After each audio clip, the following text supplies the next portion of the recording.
حدیث مبارکہ میں عصر کی نماز کی اہمیت کتنی بیان کی گئی۔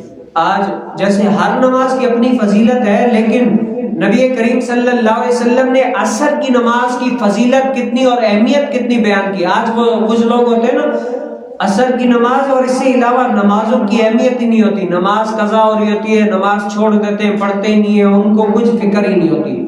لیکن ایک عصر کی نماز کی حضور علیہ السلام نے کیا فرمایا، باقی نمازوں کا بھی یہی عالم ہے کہ جو نماز قضا کرتا ہے وہ گناہ ہے، فاسق ہے، اور اس کو گناہ ملے گا دنیا میں بھی اور آخرت میں بھی، اس کی کیا ہے وہ جزا پائے گا۔ لیکن حضور علیہ السلام نے خاص طور پر عصر کی نماز کی اہمیت کو ظاہر کرتے ہوئے یہ فرمایا۔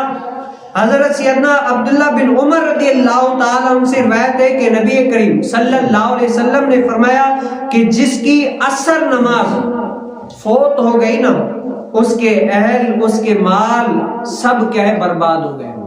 اتنی اہمیت نماز عصر کی، کیا ہے جس کی عصر نماز قضا ہو گئی، نہ پڑھی، اس کے اہل، اس کے مال، اس کا سب کچھ کیا ہے برباد ہو گیا۔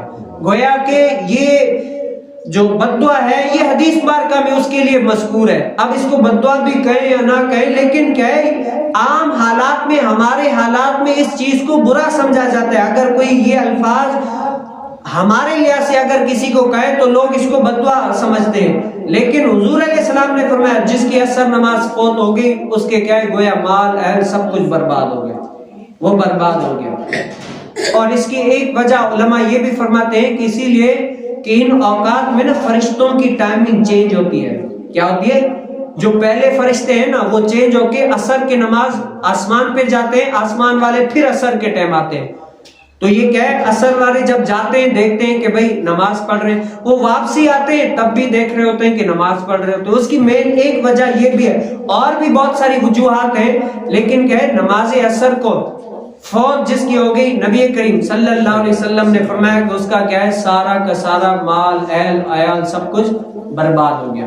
تو اللہ تعالیٰ مجھے اور آپ کو بھی حضور علیہ السلام کی سنت اور نمازوں پر پابند ہونے کی توفیق نصیب